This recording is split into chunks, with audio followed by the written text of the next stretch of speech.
Hello friends, let me ask you, do you believe magical horses with pink sparkly manes and robes and an all-powerful healing horn that shines gold, that defy the laws of physics with their fair-given powers realistically exist?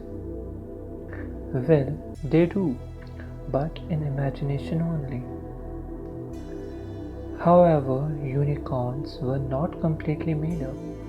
Unicorns actually did live on this planet, but nearly 29,000 years ago, and looked more like a rhino.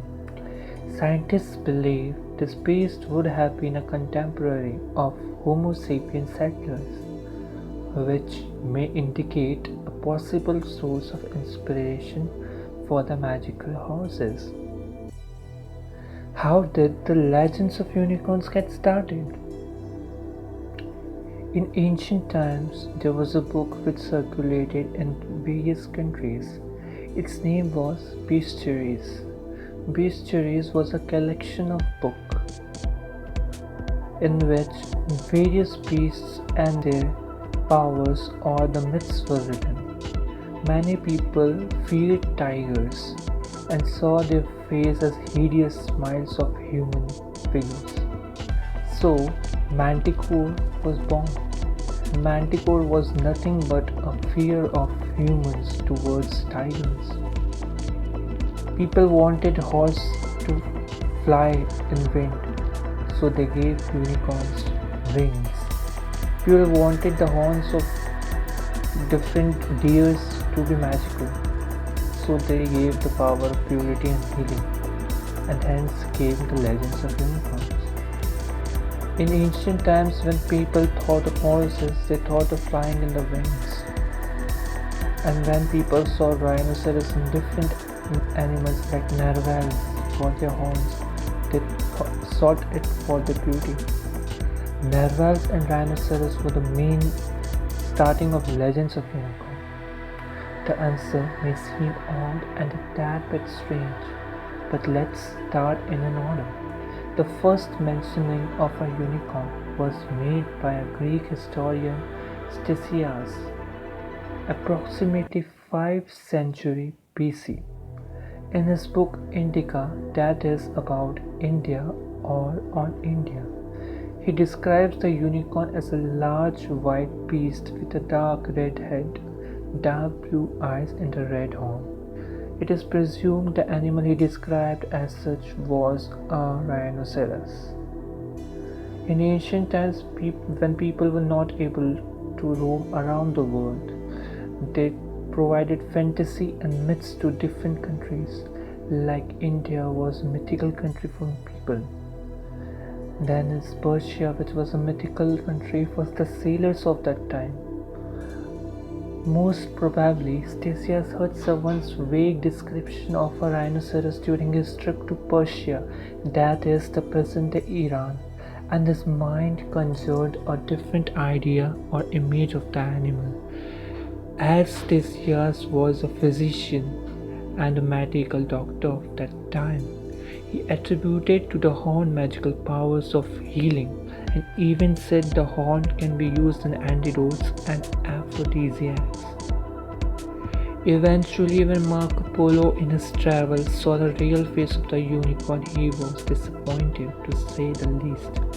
He wrote in his own writing that it was a hideous beast to look at, and in no way like what we think and say in our countries, namely a beast that lets itself to be taken in the lap of a virgin. He wrote as, "Indeed, I assure you that it is quite the opposite of we say it is." It is said, upon seeing the beast, the great Genghis Khan decided to leave India. According to his advisor, the Mongol leader described the beast as shaped like a deer, the tail of a horse, green in color with single horn, an animal that could speak like a human, and addressed the imperial bodyguard, recommending him as such, "Your lord, you should return early. It is presumed that this case of mistaken identity of unicorn is due to the mistranslation in the Bible where a wild ox, which is now extinct, became the unicorn. In the medieval ages, the real unicorn mania started. In ancient marketplaces across many European countries, a strange horn like object started appearing.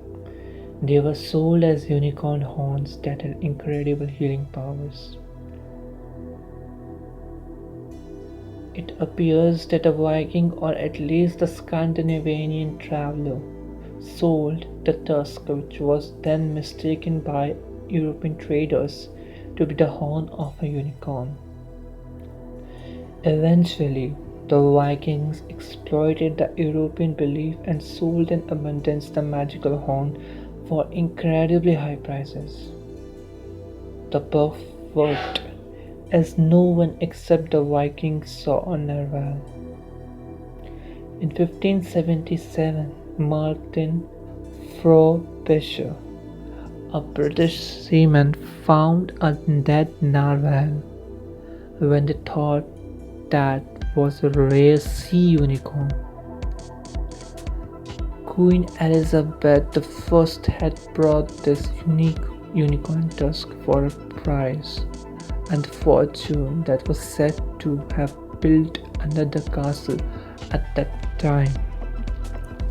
In 1638, Aulus Worm, a Danish zoologist, determined that these claims were false, that these unicorns' horns were in fact the tusks of narwhals from the Arctic seas. The discovery of Aulus killed the industry. At present, in 2021, the world has seen mass extinction of different animals and plant species. Rhinoceros and narwhals are one of the species which come under extinction protection of animals. These animals are almost extinct and they are being saved by the humans as a society for their protection. It is a human irony that the people who used to kill them for their tusks and horns are now trying to protect them. If you like my video, please like and subscribe it, and please do press the bell icon for more videos. Thank you.